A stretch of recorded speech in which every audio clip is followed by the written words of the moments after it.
Hi, and this is Cigar Craig with CigarCraig.com. With me is my good friend Cigar Craig of CigarCraig.com. How are you doing, Cigar Craig of CigarCraig.com?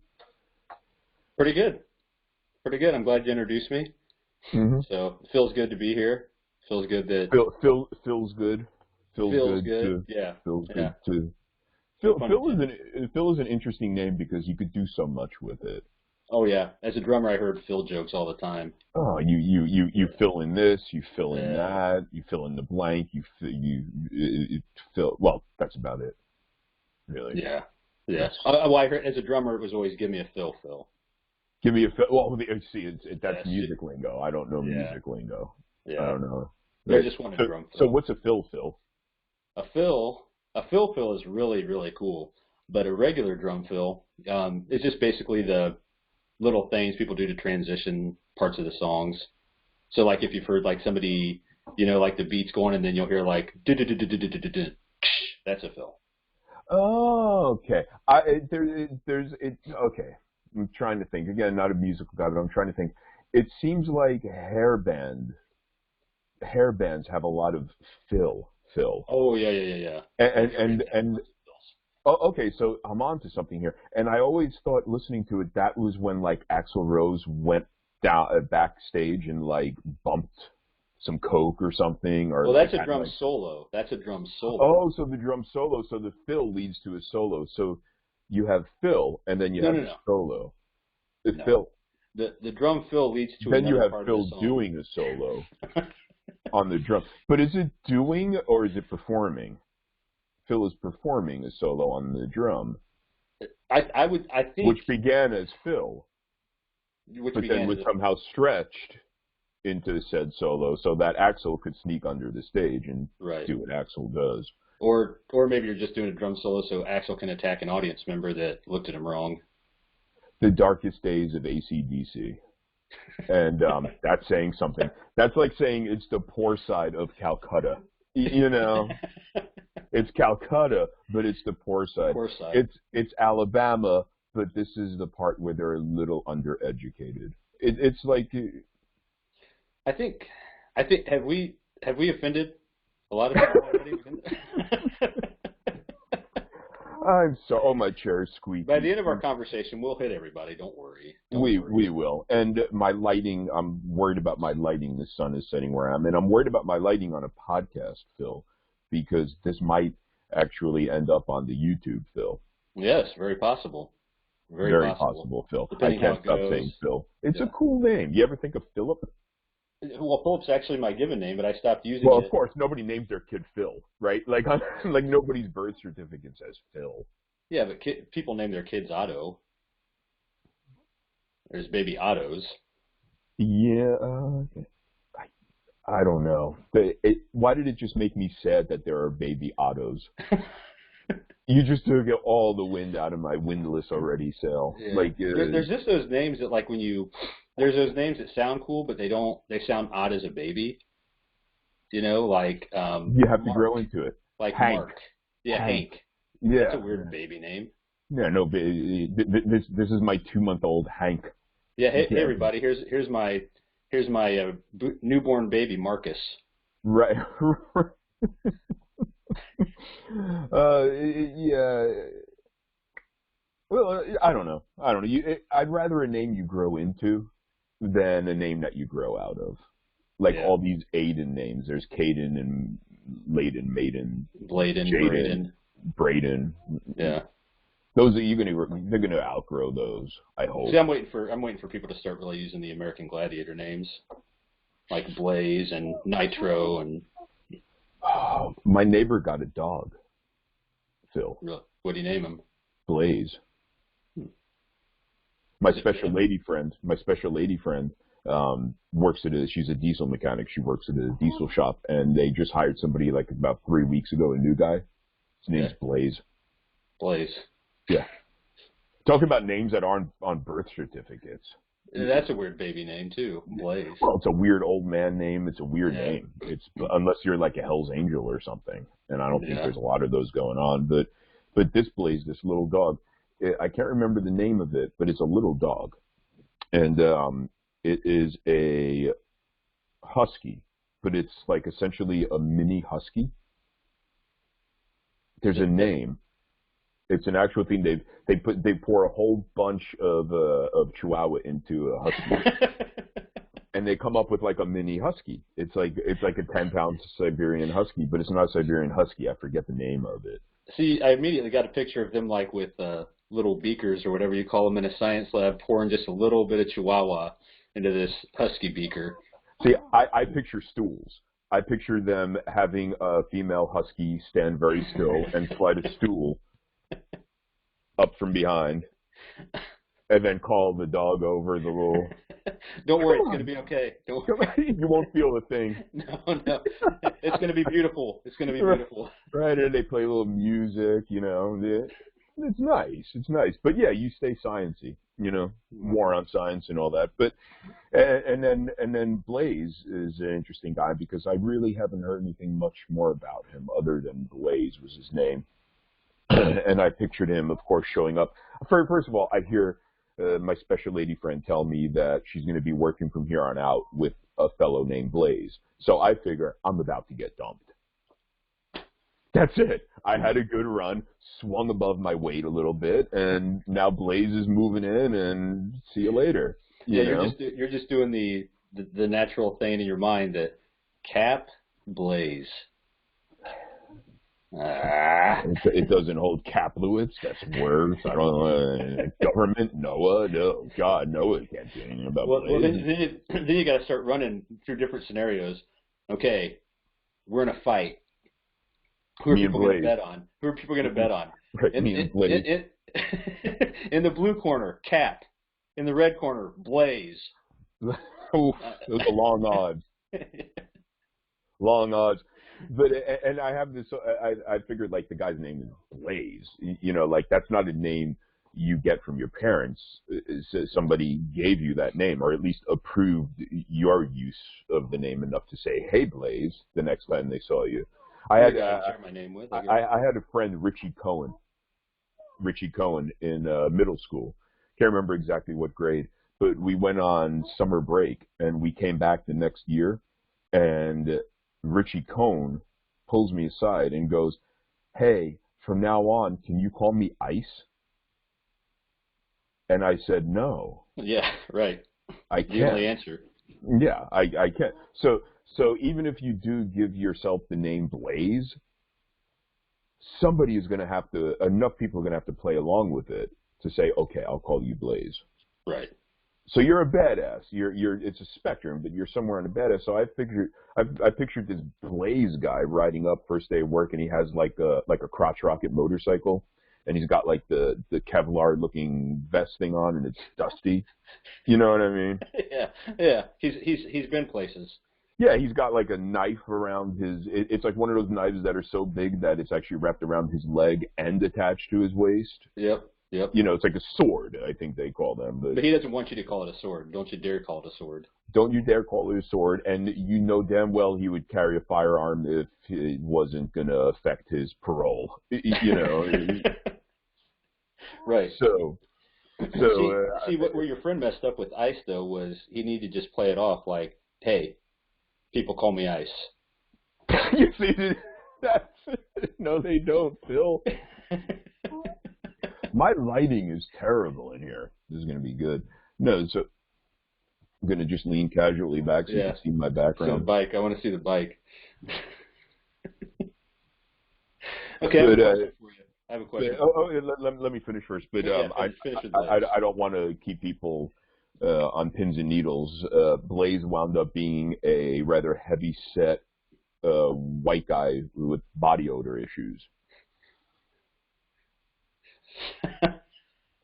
My God is a good God. Yeah. Kap is sounding a lot better right now. How do you Blaze? Is it one of those? Is it like one of the? I don't know. I'm not super familiar with the name Blaze, but is it like one of those sayings that like if it was a bigger guy, you'd call him Tiny? Oh, like one of those ironic names. I don't know, because when I hear Blaze, maybe it's because I think Blade. like the knife. Yeah, right. So I think thin. I think sinewy and wiry and like, I think athletic. Like, if yeah, this like guy runs into you on agile. accident, you're going to fall on the ground. Right, but he's not fat. He's like No. almost slight, but he's like tremendously, for some reason, powerful. Whereas I, Phil, am just diminutive. Do you see this? It's still bothering me. I take up no real estate on your program. And Your see, I'm program, like right here. your program, if it goes on your YouTube channel. My program, for sure. It's Kap Plus One with Bill Kurut. Yes. Yeah. Wherever you see it. So, as possibly hosted by ComedyCigarsMusic.com. Exactly, and somehow, I guess, produced by CigarCraig.com. Yeah, I'm sure. I'm sure somehow he has his sticky fingers in this. We'll tag him on it. We'll tag him on it. He's actually here. He's just off camera. Hey, Craig. He's giving us all of our notes. He did the staging or blocking or whatever. So you had a question. Oh, I'm lighting a cigar. Do you have to do that in case I'm on YouTube? Do I have to? You probably ought to. Did you smell it?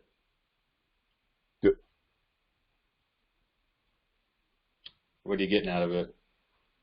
It smelled like I pulled it out of a bunch of other cigars that were in a box together.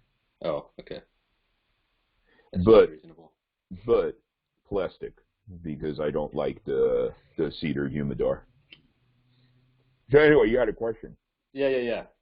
So I'm driving today. I'm driving home from work, and because YouTube's not my full-time job. I don't know if people knew that.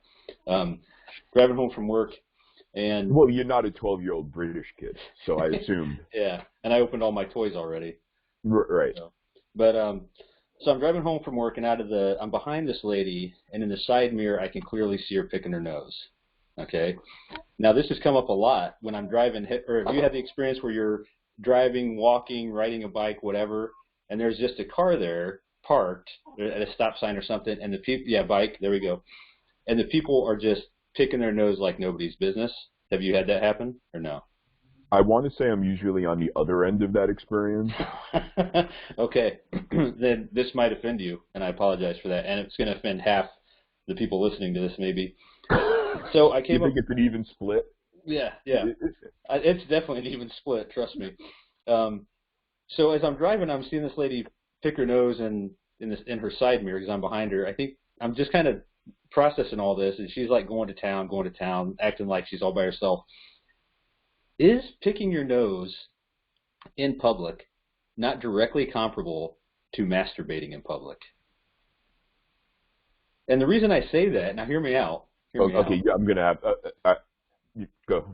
The reason I say that is because if somebody's picking their nose in their car, let's just use my example for reference. Somebody's picking their nose in their car. You look over. What are they going to do? If they notice you, they're going to hide what they're doing. You can't make direct eye contact with them, because if you tried making direct eye contact with somebody that's fingers in their nose, I would fall short of the masturbation analogy. I would say it's a little bit more like when you're we have to use a public restroom back before COVID, and the person that's in the stall didn't, for some unknown reason, lock the stall, and you open it a little bit. Yeah. You hit the knee. It's like this horrible moment. You know what I mean? There's like the knee hit, a nervous fart comes out. Right. You can't not remember their shoes. It's the only thing you saw, but you remember their shoes. They're emblazoned upon your brain, and you see them. The rest of the time you're at Fred and Mike, you're like, oh, that's the guy. That's the guy. That's the guy right there. I'm trying to stay in frame. That's the guy. But the reason why I would stop short of masturbation is because it's not a sexual organ, your nose, typically speaking. I'm sure they're, to each his own, but but I see what you mean. It's ultimately a very regrettable situation. Yeah. And just don't pick your nose in public. And if you don't think you're in public, you probably are. Unless you're home. No, yeah, but okay. Here's something. Hold on. I'm doing dishes in my kitchen. There's my frame. I'm doing dishes in my kitchen, right? You're walking by, right? Outside. Yeah. I pick my nose. You look over into my kitchen. You see me 2 knuckles in. Same reaction, or do you give me the grace of being in my own home? Same reaction for me. Okay, so there's no safe place to pick your nose. Not if I've got to see it. I'm going to have to go under my bed or something so I don't offend Phil's sensibilities because I have a booger. Yeah, go into your restroom, lock yourself in there, pull the curtains, and then pick away. Also, how did I get to be the representative of nose pickers everywhere? I really put myself out there in a bad way. You did. In a bad way. Do you want to know the notes I'm getting from this cigar? You're representing that half, by the way. The notes I'm getting from this cigar, you could actually read about at Kaplowitz.xyz, which is an affiliate of CigarCraig.com. Yes. Yeah. So run over there. Check out CigarCraig.com. Those who know. You like that? Those who know. USA exclusive, baby. Yes. I'm trying to figure out how to get that hashtag in my next post. Those who know. Just throw it in there. It doesn't matter. Yeah, because I did get. I was proud of myself this weekend. I got hustling, and then I got living my best life. I didn't want to fall short of not ever using those hashtags. I used to try to start my own hashtags, like so. Look for me at Kaplowitz Media on Twitter or the hashtag "This isn't going to work," which ultimately should have been the hashtag I chose because every one of them didn't work. But yeah, you could piggyback one. Occasionally, I play the Twitter game where if something is trending, I'll just like trend along with it. So like I'll hashtag whatever the hell is trending and attach like a CigarCraig.com to it to get the traffic over to my master. Yeah. So, or Kaplowitz.xyz if I don't think anybody's seeing. I don't get in trouble. So, I cleaned up for you. I noticed. It looks really spiffy in there, man. It looks so it's either cluttered or not cluttered, but it never looks nice. It looks like poverty, that corner of my house. Maybe it just looks. Hold on. Maybe it just looks lived in. It looks. Except I don't think anybody's ever stood there longer than to get their bike out of the corner. That bike out of them. But I found this, Phil. I got a video prop for you, so I'm going to leave it up to you to tell the podcast listeners what you're looking at. Pope Francis. What does that say? First ever Jesuit is the first ever pontiff from the. That's right. This is the Registered Guard, Eugene, Oregon's newspaper from March 14th, 2013. Wow.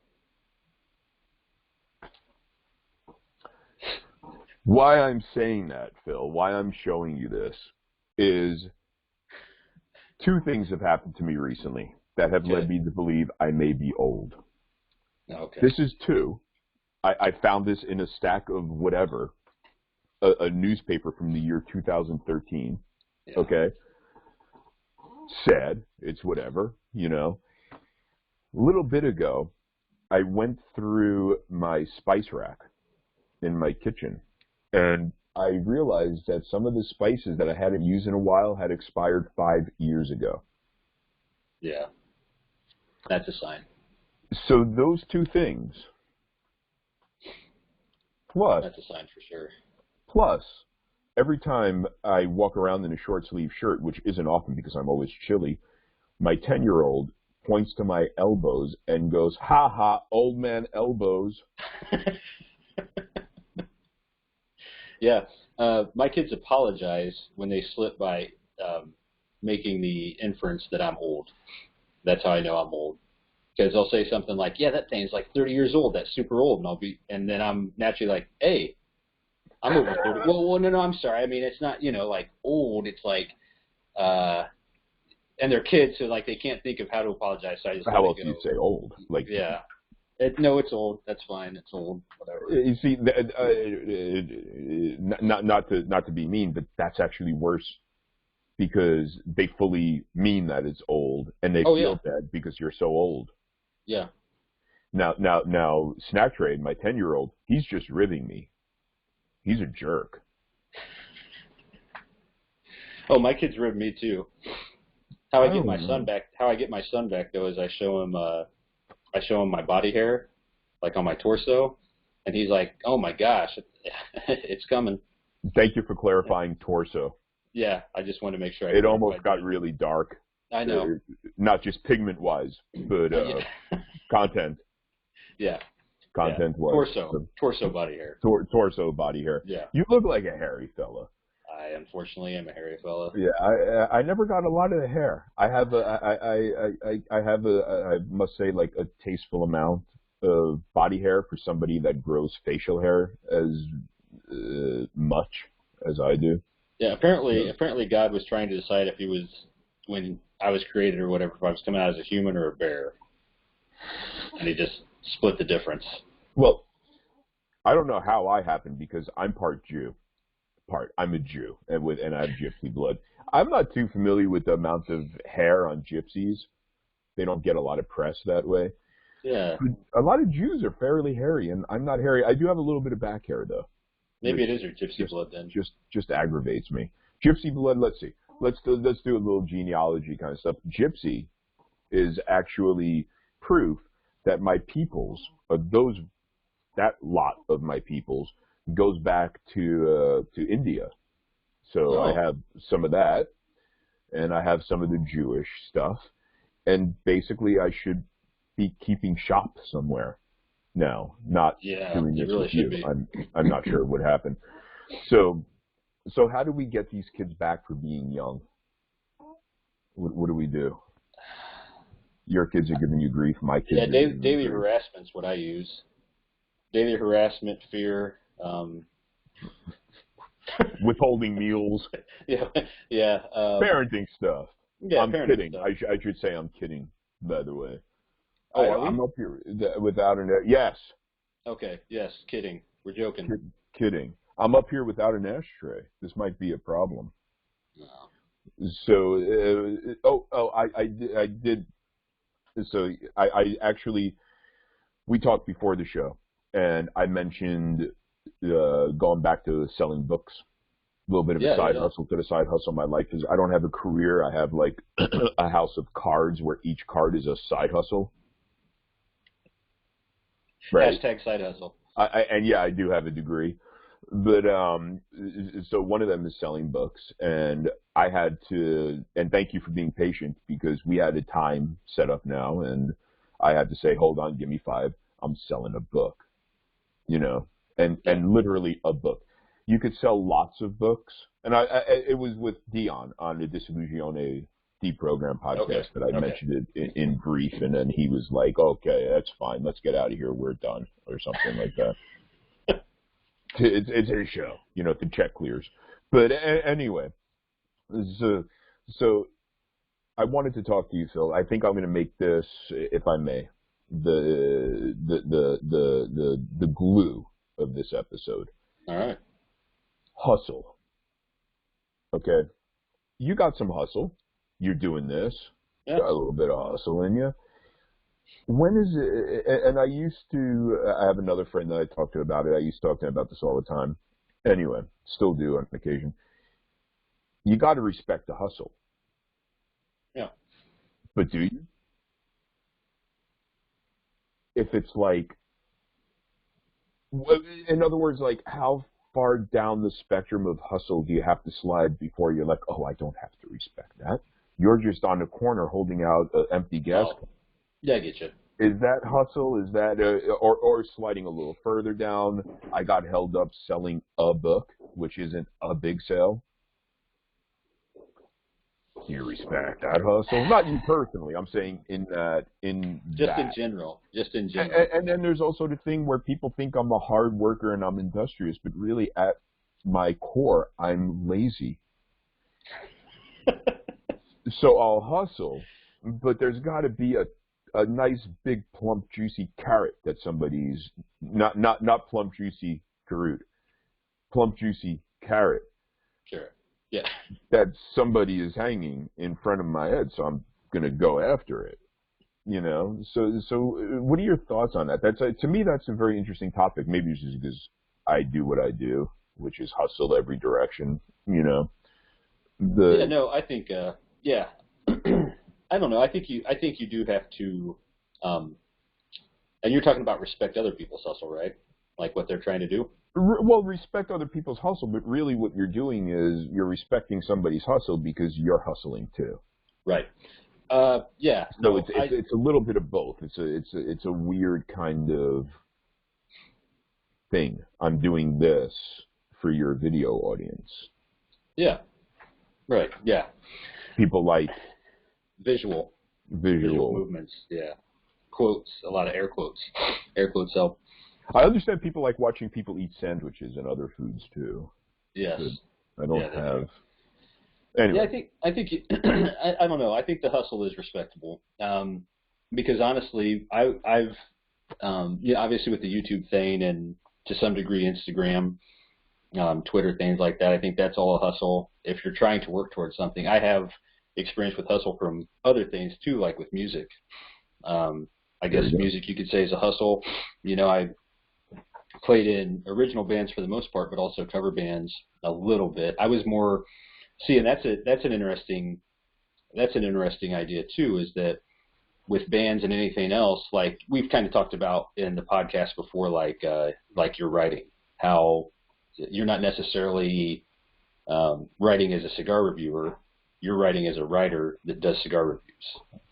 Yeah. And so the nice thing, okay, so this might go off on a tangent, but I've actually thought about this a lot, and I've even mentioned it in some of my reviews.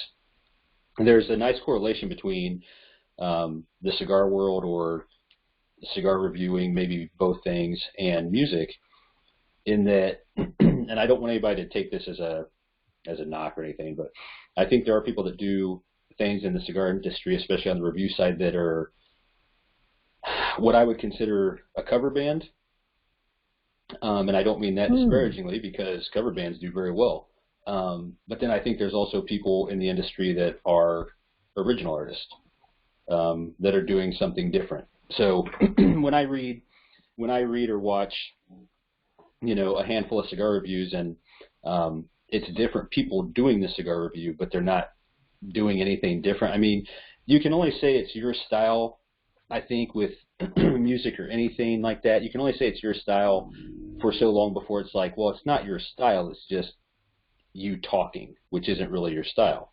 But then there's the other side of it where it really is your style because it's original, because nobody else does it that way, which I see in your writing. I've seen in maybe a couple other people's writing.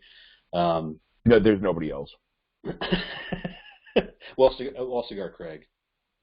Oh, I'm sorry, but he doesn't review. He just writes about cigars. That's just kind of something I've seen. So, you know, from my viewpoint, and people might not like this or appreciate it, but it's just from the musician standpoint, and it's kind of how I look at the cigar stuff too. I tend to respect the hustle of the original artist a little bit more, because I think it's easier. I think, and I even thought this when I was in music, I think even though you can play really complicated cover songs, okay, so just using that comparison, even though you can play really difficult cover songs, you didn't create any of those parts. You didn't create any of that. So are there different kinds of hustle? Maybe it's not a creative hustle. Yeah, but I think it is a hustle that you're working to get that out there, whether it's a blog post or a performance or it's showing up on a day for a gig. That's hustle too. Because but it's like that's the blue collar hustle. Yeah, and that goes really, you know, that really goes deep. It's kind of, we don't want to get talking about this too much, I don't know, but that kind of goes deeper into, for me, I think a lot of things, like I relate a lot of the stuff I do to music and how I handle music. So you might have a really good cover band that I wouldn't think is very creative, but what you're going to see in a lot of cover bands, which might be comparable to the cigar world too, and if you get bored of this, just shut me down. A lot of those guys that are in cover bands, especially the guys that moved to Nashville, things like that, LA, New York, a lot of those guys go to those places and basically play exclusively in cover bands. Now, a lot of those guys become really good session musicians, because they can go in and learn parts really easy.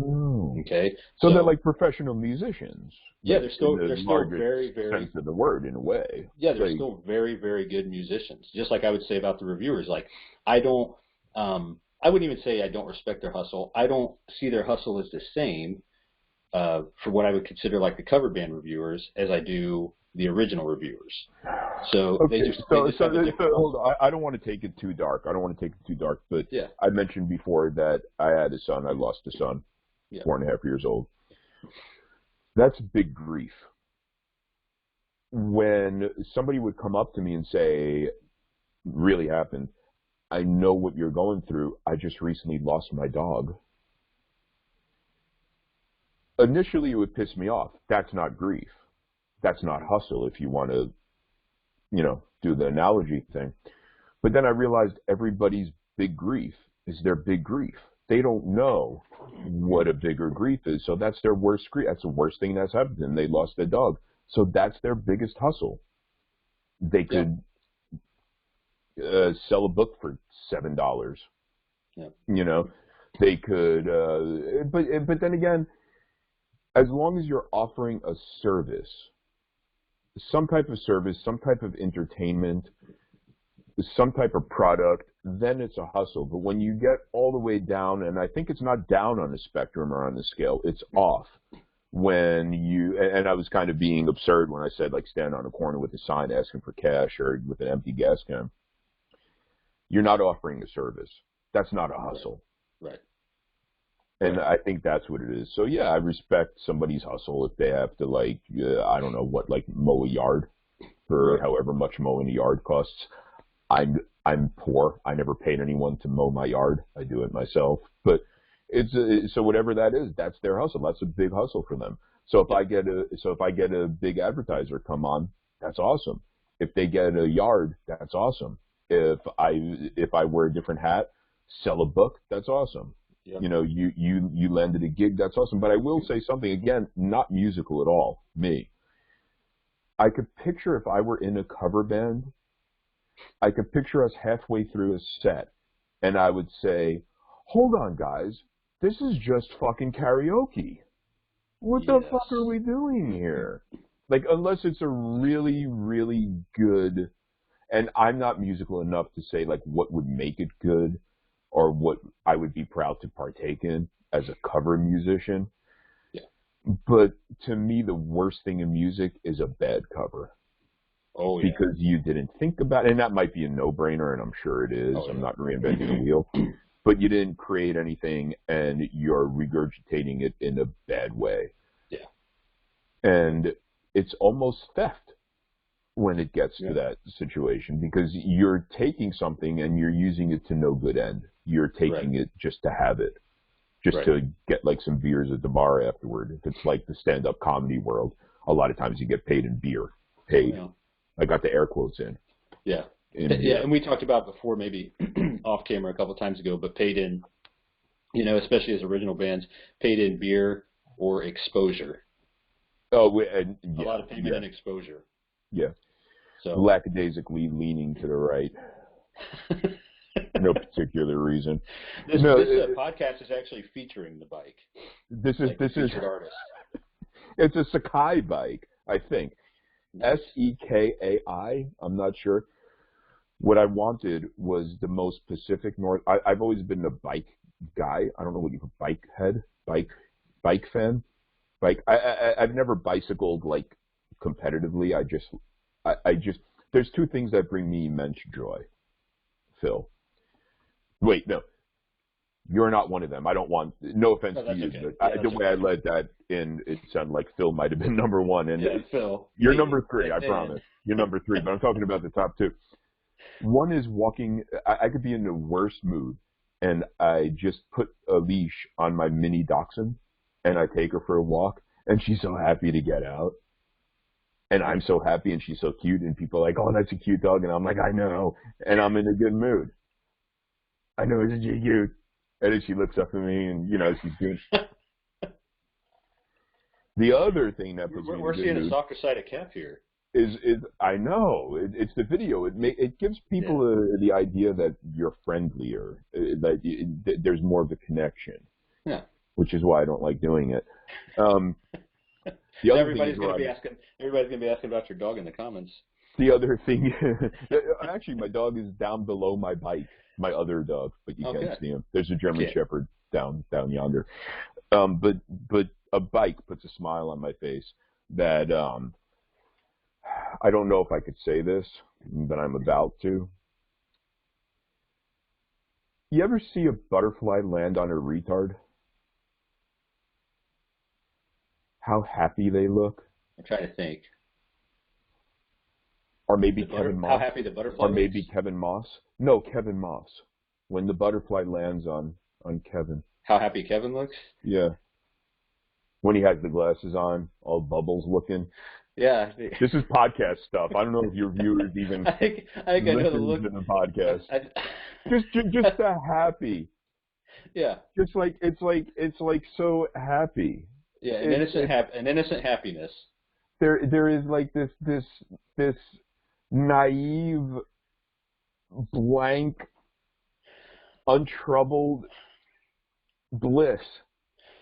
Yeah. That's the look on my face. I was my ex-wife took a picture of me once riding back toward the house. Yeah. On my bike. She was outside in the garden, and I kid you not, I look like this. I got to ask because I know there's people out there that want to know. When you're in that mode, are you any stronger? No, I'm actually quite fragile. Okay. It's very delicate. It's very delicate. When I get angry, then I get strong. Much like Bruce Banner or David Banner. I'm always confused. There's Bruce Banner. But there's also a David Banner, isn't there? Yeah. I'm not a comic book guy. I try to be I don't know what David Banner's from. Bruce Banner. Maybe a movie. It is Bruce Banner. The Hulk. Oh, but anyway, so this is my baby right now. I have others, but this is my baby right now. Now, have you ever doubled up and taken your small dog on a ride with that bike? Not this bike. Are you going to tell me you have a basket on the front of one of your bikes? I had a basket on the front of the bike that I no longer have because I had to get rid of it to make room. I had this vintage Schwinn. It was sweet. It was like a 57 Schwinn. Okay? Sweet bike. Kind of like a rat rod. And I had a basket installed. And I lined the basket with a pillow on the bottom and a blanket over the top, and I put my little dog in there just to see what it's like. You got to live, man. You grab that peach and you bite into it and you let the juices just drip down into your shirt like an animal. Okay? I'm going to be honest. If I was driving past you, I can tell you right now, and my wife would scorn me as soon as I did it. If I were driving past you, immediately when I saw you, what would come out of my mouth? It doesn't matter because all I'm going to be doing is that's all I'm going to be doing. Now, we made it about a block and a half. This is after she tried to jump out about a half a dozen times. And you're holding her in. And I'm holding her. And all of a sudden, I'm not. But it's like this. And she shat. Oh, no. All over my lovely basket. But it wasn't. I gotta say something. It wasn't a wicker basket. It was one of those steel baskets. Oh, okay. Okay. So I get a little bit of my I get like a corner of my man card back, just like one of the rough edge corners of my man card back. Now this bike. Let me talk about this bike for a moment. Talk about that bike. I'm not trying to sell. Oh, hey, Frankie. Not trying to sell the bike, but I wanted the complete Pacific Northwest. Go lay down. I wanted to complete, or I could pet you. I wanted the complete Pacific Northwest experience. So I distinctly sought out this bike company because they're defunct now. They were a Seattle-based company, very Pacific Northwest. Single speed, it's not a fixie. I don't ride fixies, but it's a single speed, still very Pacific Northwest. It's a road bike It's old. It's vintage. It's my Pacific Northwest bike. Okay. That's all I got. I just wanted to mention it. Very Go lay down, Frank. Yeah. Go lay down, Frank. See, now it just makes that might be the thing that makes me second or third happiest now is picturing you on a bike with your little dog in a basket, desperately trying to keep her in the basket while she craps everywhere. Yeah, that's definitely my top two now. Things that make me happy. Well, I'm glad I could share that with you. Yeah, I really am with you and your viewers. You have viewers, right? I do have viewers. Yeah. Good to hear. Good to hear. So, how much of a cigar show do you want to make this? Speaking of your viewers. Oh, doesn't matter to me. They're used to me talking about other stuff too. I don't know if they're fans of me talking. Are they used to you just talking? You're not in character. Phil. I watched like 24 videos of yours, right? Before I started, I kind of saw you out like behind the scenes stuff. I was like, hey, you're doing some cool shit. You want to do some cool shit with me? Which is rare for me because, as some people know, like I don't work well with many other people. You know, it's like a small group. So this is somehow me flattering myself, but you indirectly. So it's like the flattering is happening and then bouncing off. But I watched about couple dozen videos of you, and then all of a sudden it was probably like video number 25, 26, maybe 23, somewhere around there. I didn't actually count them. I'm just saying. You didn't write them down? You didn't write them down? A couple dozen. I could look through my history if you want. But anyway, then I'm like, all of a sudden I'm like, I call my special lady friend over, and I'm like, that's all the same guy. Yeah. Wow. Like I thought you were good because you were just like curating these interesting people to review cigars. You said interesting. That's going to give me a big head. Yeah. And I'm like, look at it. And she's like, no, it's not the same guy. There's a Latinx person. He's definitely not the same. That guy with his hat backwards talking about his friend Sal getting arrested every time. There's some vaguely Italian American guy. See, that's the thing too. When people ask me about, I've had some people ask me about my characters, like what accent is that or whatever.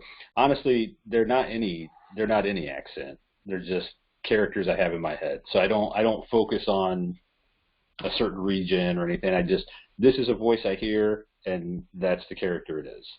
So you don't set out to create one, like one just like knock knock, who's new character. No, they're just there. They're just there. But you flesh them out a little bit afterward. Yeah. I do work on them. I mean, even some of the characters I do, maybe did in a couple cigar reviews before at the beginning have even changed just a little bit. Which I talked to somebody else about this in a Houston Cigar Life. I want to say that's what it was.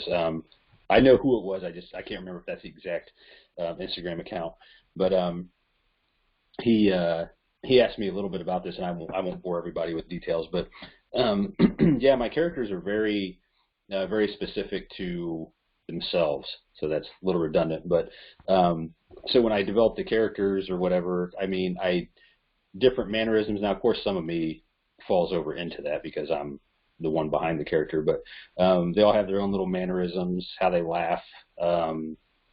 Yeah, the finger rub, that's actually apparently just me because I've done that a couple times now, and I've caught myself doing it in other reviews now, and I don't know because that was the thing. I was watching that review, rubbing my own fingers.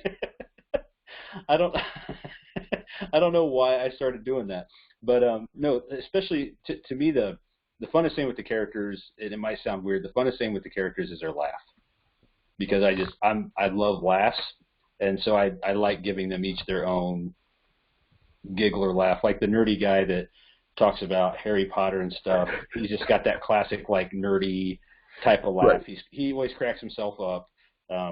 So and it's always like a little apologetic sounding, the laugh. Yes, yeah. I don't know if you mean to impart that, but that's what I get. Like, I so, know. Sorry to have wasted your time talking about that. I like it.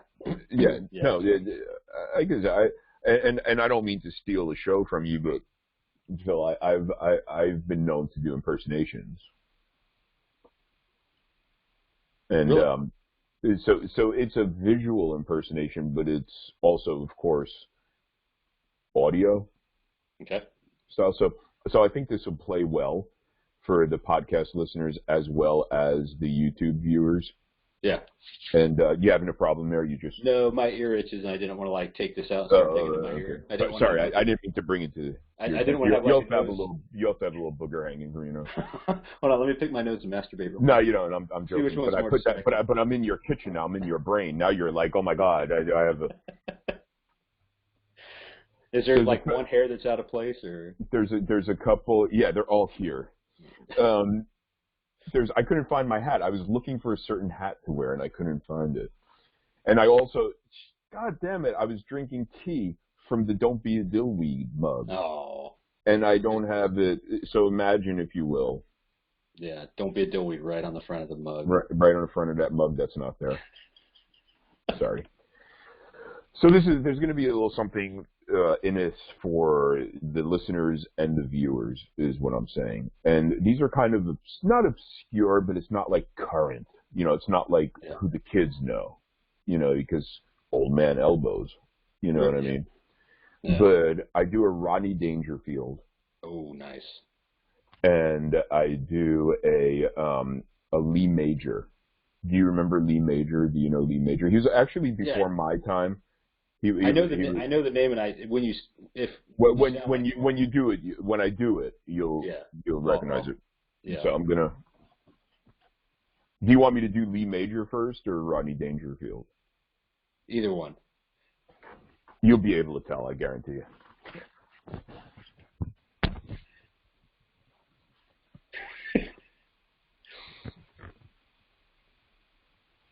Okay, I don't want to take too long because it's also so sorry for the listeners on audio, but I'm preparing. Hi, I'm Lee Majors. Tim, is it Major or? That was I know who you're talking about now. Right. Who was it? Who was it? It was Lee Major. Exactly, and you knew that.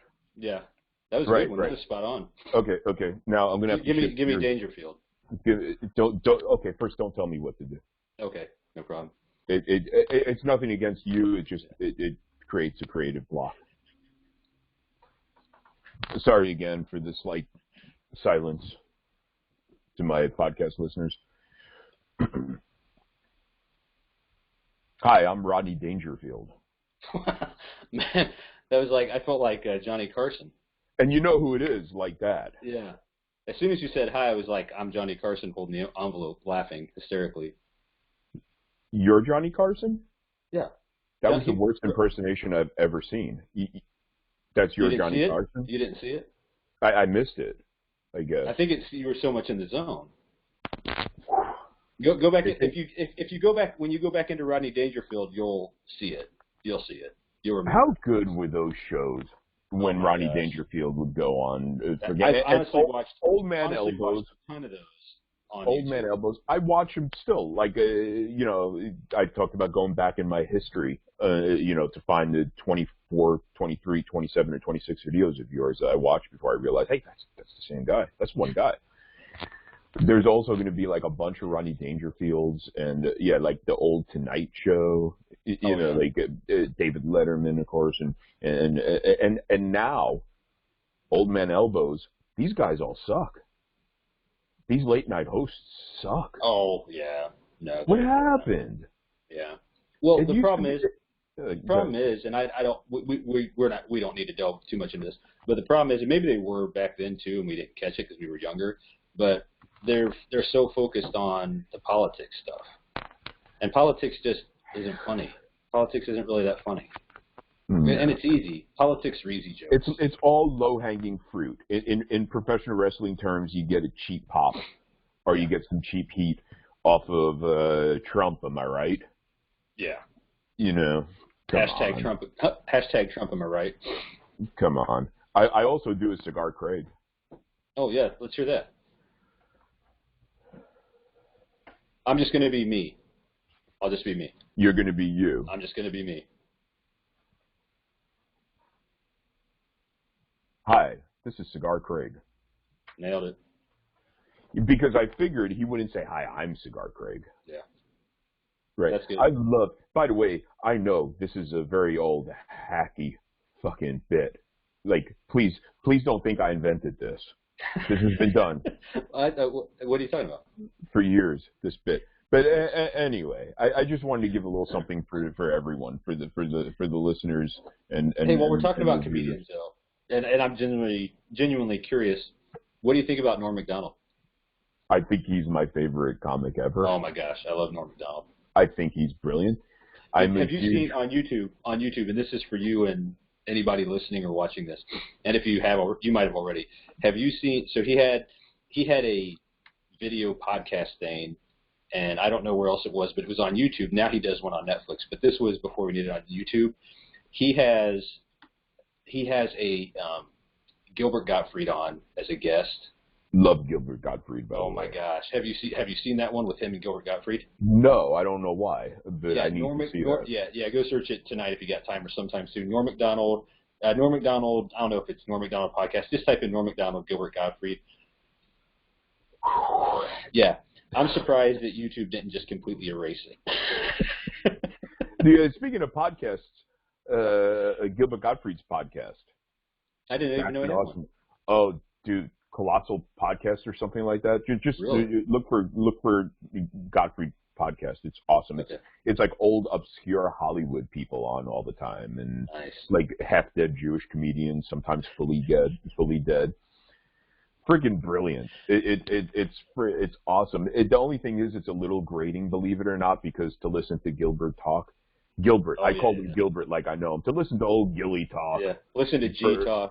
To listen to the G-Man talk for like 2 hours is, a bit much. But no, that's awesome. But I don't just love Norm Macdonald. I loved his whole shtick.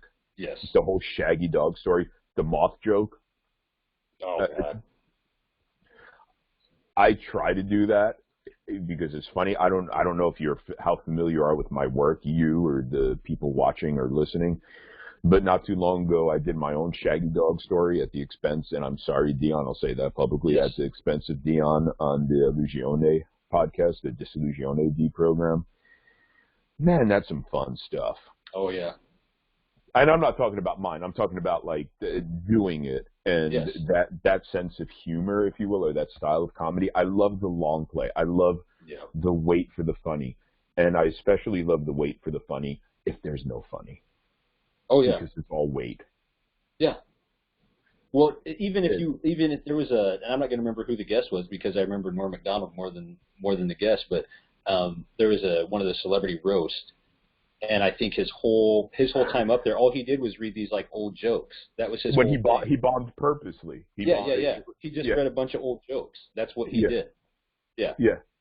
It's brilliant.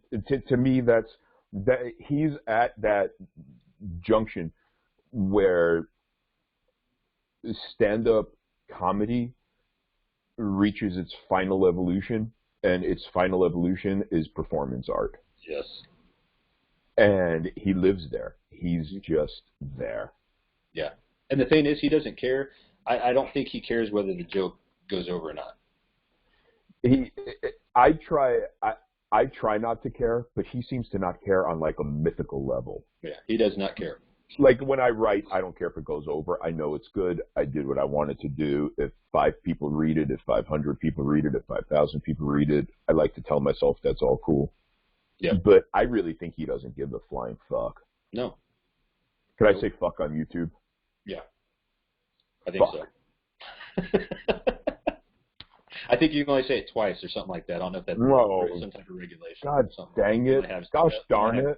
Darn it. I did. Old drat. That's another old drat. That's another one Norm Macdonald does.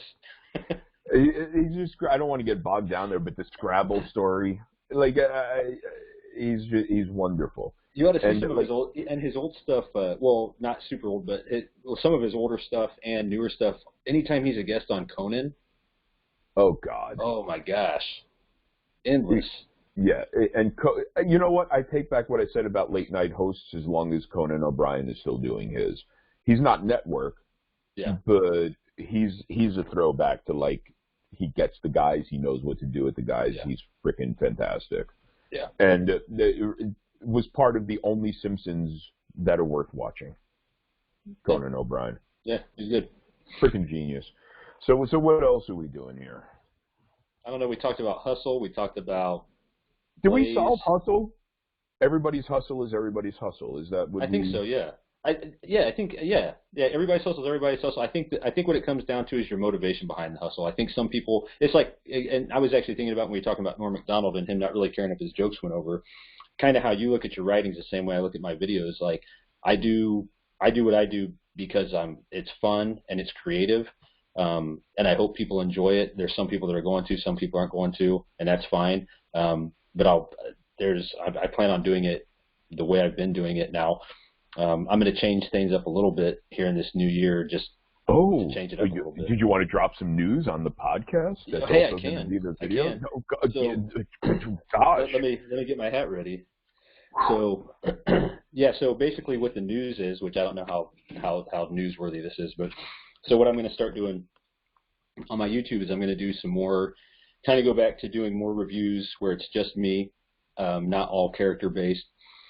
And I thought I would try to get people more involved in the character-based process, because one of the other fun parts of the characters for me is hearing back from people on the characters they really liked. Like for some reason, which absolutely surprises me, people love the Russian.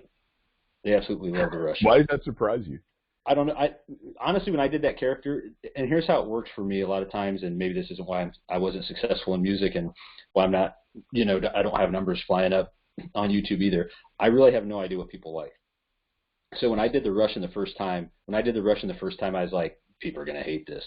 And he is one of the favorite characters. People ask about the Russian when people message me or something, they ask if I can do the Russian. One guy sent me Cigars, one of my bigger supporters. He wanted me to do the Russian when I did the cigar he sent me. So now let me ask you a question real quick. Somebody gives you a cigar with instruction. No. I ask him. I did ask him. Oh, okay. Because I'm sometimes put in that situation. Could you write this way about this cigar? And I'm like, wait. Okay. No. Because when he sent it in, and he's been a long time subscriber and viewer. So when he sent it in, I said, hey, I'm going to review this cigar next week. Is there a favorite character you have? And he wanted the Russian. So I'm going to start doing that. I think I'm going to start doing that more just to see if people are interested in that. I'm going to kind of infuse, it's weird saying myself, but I'm going to infuse myself doing, or input myself doing reviews, and then maybe a couple times a month just tell the subscribers like, hey, if there's a character you guys want to do the 2 reviews or 2 characters this month for reviews, whatever 2 characters win in voting, those 2 characters will show up sometime this month.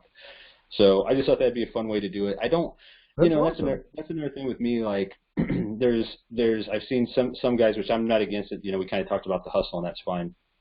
And there's some guys that offer different things. Like a couple people have asked me to do Patreon, and while I'm not opposed to it, I don't have any issue against people that do. That's not really my hustle. My hustle is really entertaining people and providing information, and it's probably a very, very naive thought, but it's a thought I've had since doing music. If you put stuff out there that people dig and they like, other stuff will come from it. Yeah. I had a couple opportunities in that with music, nothing major, but just a few things that showed me that, and I think that's how it'll go with YouTube. And if people really dig it and I'm doing something I really like, it'll pay off. And either way, if people don't dig it, I'm still doing something I like, so I half win. You mentioned a couple of things, or like you teased a couple of things out of my brain. I'm probably going to forget them both. But community, you're trying to build community. Right. I'm fully aware that I should build more of a community with Kaplowitz Media. Not gonna.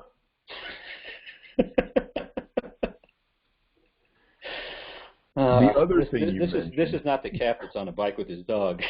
The other thing, that's my community. You want to be part of my community, become my mini dachshund somehow. Yeah, I don't know how you do it. Science. But they're doing incredible things. But the other thing you mentioned is you have no idea what people like. And this is less with my cigar reviews because a cigar review is a cigar review. Sure. But when I was doing like fiction and comedy or writing humor, you see, the people ask what the difference between humorist and comedian is. And it's that a comedian is quite funny. Yeah. And a humorist kind of is like, that's cute. Right. But so you can't get really belly laughs when you write. You're relegated to being a humorist when you write. But anyway, that's a slight tangent. So what I mean by that is you need to perform it to get the belly laugh. Sure. Okay. So what took me a long time to notice, to understand, to learn is because I'm thick, is just because I think something is good doesn't mean it's actually good. Mm-hmm. And if I think something is terrible, it doesn't mean something is actually terrible. So in previous projects, I would post something and I would be like, oh, this is gold. Why aren't people clicking on it? So I would keep on freaking sharing it and try to drive people to it. You got to see this. You got to see this. And my numbers weren't suffering, but my numbers got much better when I would see what people were looking at and then posit that to be viewed by more people. So the public, the people, the people who are ingesting it, they're ultimately better at reading how good something is, right, which I find incredibly disgusting. But it's the truth. It's the truth. But I want to do that, you know, as the creator. I want to do that, and you can tell I'm a creator because I have a piece of fabric around. I was going to say that ties it all together. I walked. Could you see Frankie? I did see Frankie come up. Okay, I walked him before, and I put. Oh, so I'm walking. I do this, you know, when I'm outside because I walk through a city park, and you have to. Anyway, so the other day, and I have to walk him after immediately. So I'm just going to leave it on. That's why the bandana's around. I think it adds something. Plus, I always wanted to live long enough to have a bandana be an acceptable accessory. Pow, pow, you know, think of the cow. Anyway, so where was I? Creator, and not knowing what people like that they know. Yeah, I don't like that. I forgot where else I was. You said you wished you could do that. Yeah, because I'm a type A controlling person. See, I think that's artists too. I think artists want to believe that they know what people like. Because I remember when I got sidetracked by the scarf. Yeah. You were walking. I was walking. I'm going to replay it real quick. I was walking, and then I always wanted to live long enough to have a bandana. Yeah, bang bang, and and I was gonna. No, it's gone. Okay. Well. Son of a bitch. Dang it. Fuck. That's the third time. Now this video's got to go down. Bike. That might have made up for it. Oh man. So this has been fun, and I'm doing this. I'm doing this. Talladega Nights, you know, when Ricky Bobby does the interview, he's like, I don't know what to do with my hands. I don't know what to do with my hands. Yeah, that's right.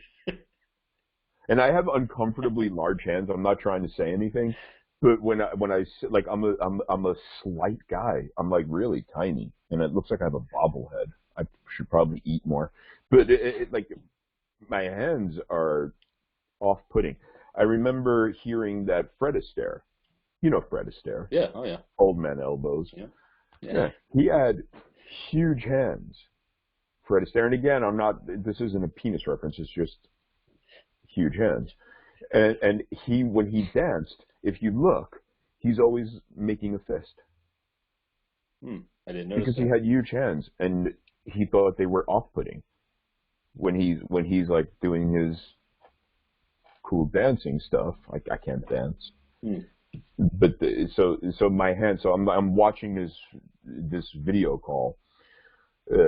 Somewhat certain that it's going to end up being viewable on YouTube. And I'm watching it that way, and I'm seeing it come together, and I'm going to be on YouTube again. Yeah. I was on YouTube for a while. I know. I was. Black and white videos, and I did hard cuts. Like I would, it was all on my phone. Yep. And I would record, and it was cigar stuff, and I would stop, and then I would like change my clothes, and then start recording again. But it was all like hard cuts with me wearing different clothes and talking about the same cigar. Oh, that's good. Changing clothes, I like that. It got tiring. That. You could have it. You want it?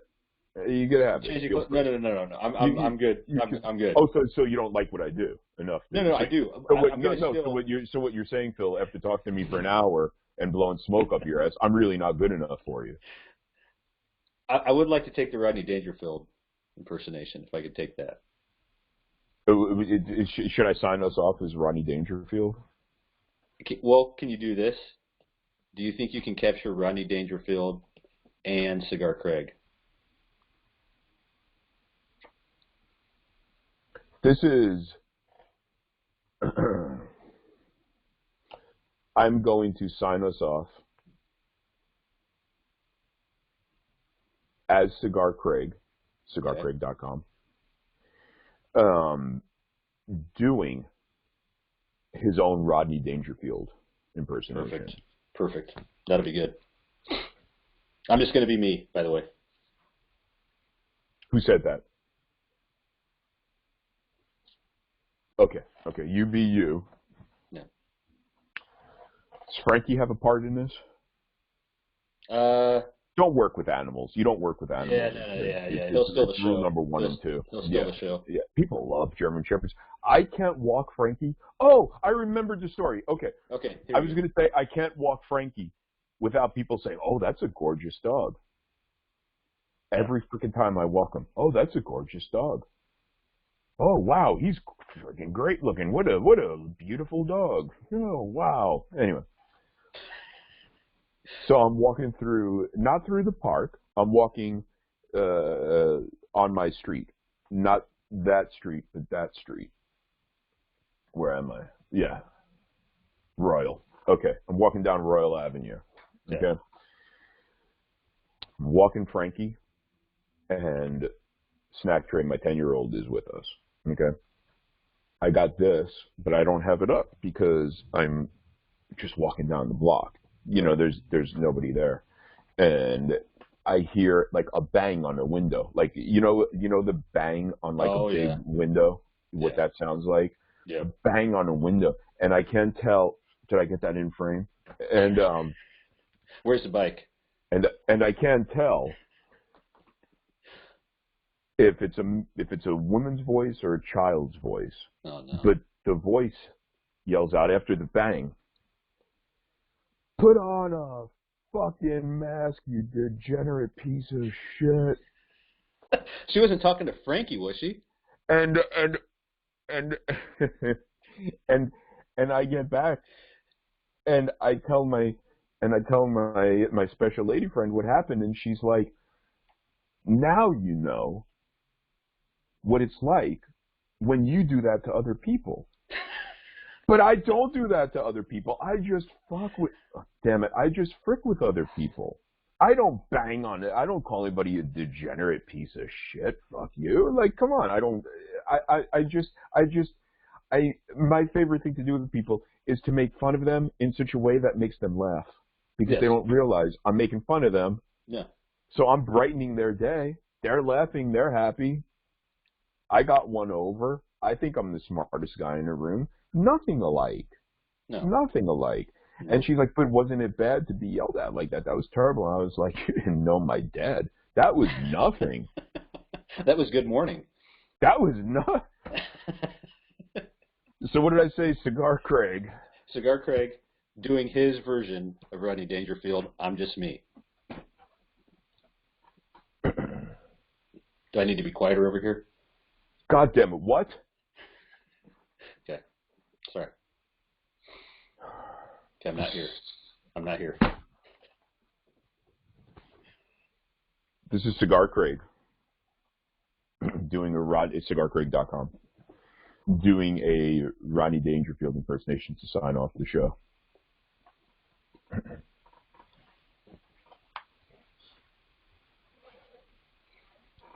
Cigar Craig looks like a nice guy. He does. He does. Like just a good old guy. Not a good old boy. Like he's just like a good plain like when you get a character in a video game before you do anything to it. Yeah. That's Cigar Craig. Yeah. Okay. The next time you hear me, it'll be as Cigar Craig, cigarcraig.com, doing Rodney Dangerfield. Rodney Dangerfield. Rodney Dangerfield. Signing off the show. It's not yet. Okay.